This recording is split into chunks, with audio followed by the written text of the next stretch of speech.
Hi, my name is Sherry, and this is Crossboatin', a place for magical people to meet. This is your forecast for the Native American Zodiac for March 2016. Sorry this is late, but not a lot has been going on in the beginning part of the month. It's been pretty slow.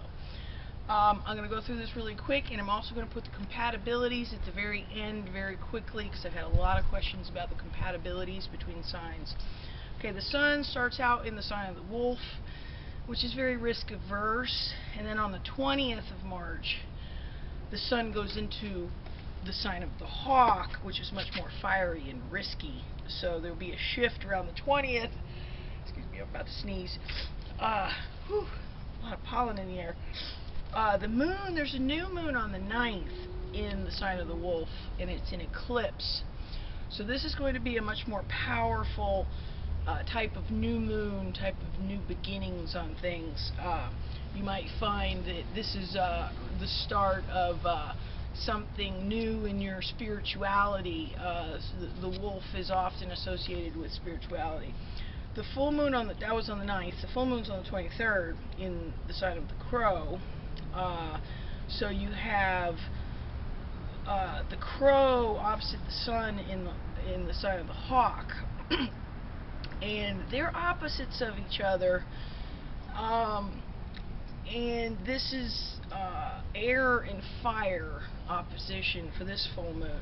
So this is going to be a little more of air is communication and intellect, fire is our energy and our spirit. So this is going to be a little more of a full moon of maybe higher aspirations or dreams or higher, I would say wishes and hopes and dreams, but it's more fruition of something along those lines, maybe an intellectual thing that you've been working on. Mercury starts in the otter, goes into the wolf on the 5th, and then Venus follows from the otter into the wolf on the 12th.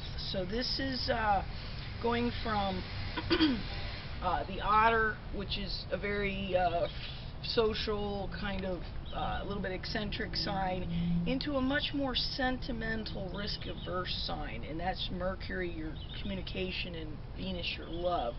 So you might find that love towards the end of the month gets a lot more sentimental, a lot more deeper moments and deeper connections. The Mars starts in the sign of the snake, but moves into the owl on the 6th. Now the owl, the owl travels around a bit. He's more social, more adventurous. This is a time when the scandals of the snake Mars come out in the time of the owl, and sometimes scandals are revealed and along those lines. And this is our Mars planet, our energy planet. So this shift's going to last for a while. However, there is going to be a retrograde period with Mars, which is rather rare. It only happens every couple of years, where it's going to go back into the snake and then back into the owl. And you might find through April through June, that there's a little bit of a re-going over things you'd put energy into, or that you're getting energy from. There might be a revision, or think, revise, reinvent, redo with a retrograde. But don't be afraid of a retrograde. It's good. A lot of times it's very good to go over and re-hone it and refine things. Sometimes come out with a much better end product once you go over it again and again. Jupiter, our planet of luck, is in the brown bear retrograde. Being retrograde, he's a little more cautious, a little more practical. This is a time of making connections, stability with friends and family. Brown bear is stability. And brown bears have a very good sense of smell, and I found that with my brown bear friends. They do have a very good sense of smell. Saturn is in the sign of the owl, retrogrades on the 25th. This is the owl again is a time when the nuts and bolts of something are revealed. Tends to be you get a lot of mystery and secretiveness with the sign before in the snake, and then the owl, things really kind of get shaken up a bit. So with Oh gosh, I'm gonna sneeze. I hope I don't sneeze. Okay, so in the owl, there's gonna be a lot of tests too, with the planet Saturn. It's a planet of tests. So the owl travels a lot. You might see tests with cruise ships or airline safety, cruise ship safety or health or well-being or something along the travel industry. Thing to watch for with, especially with Saturn retrograde. You might see new regulations or things once Saturn comes out of retrograde and starts moving forward, and they can be implemented. You might see more of a passenger's Bill of Rights along those lines. Uranus is in the sign of the Hawk, still going to be for a while, slow moving planet. That's change, experimentation. It's not sentimental and not dogmatic.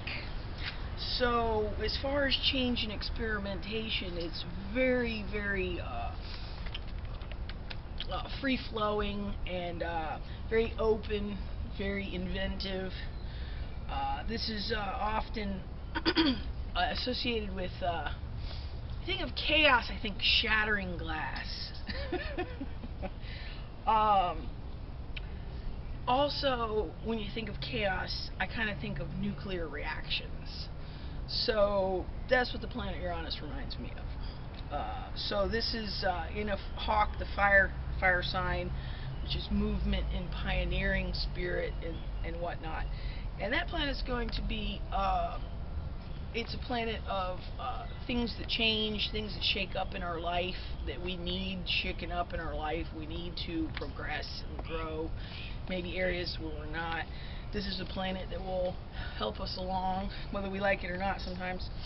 Neptune, planet of our dreams and our melding one with the whole universe. This planet's in the sign of the wolf, which is, as I mentioned before, with Venus and Mercury going into the wolf on the 5th and the 12th. This is a much more sentimental, risk-averse sign, so it joins with Neptune in this sign, and you'll find your spirituality might be deeper as those Mercury and Neptune, Mercury joins Neptune, Venus joins Neptune. You might have moments of real connection with the universe or with your higher power, or however you believe in such things. Pluto is in the Goose.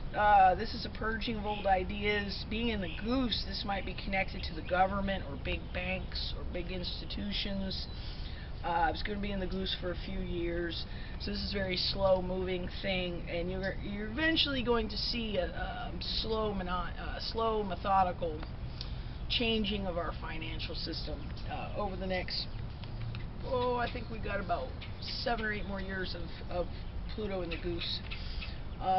This also might be dealing with sovereign debt with the big banks and the governments. Could also be, though, mass vaccinations, disaster recovery methods, cruise ship airline safety, as I mentioned before.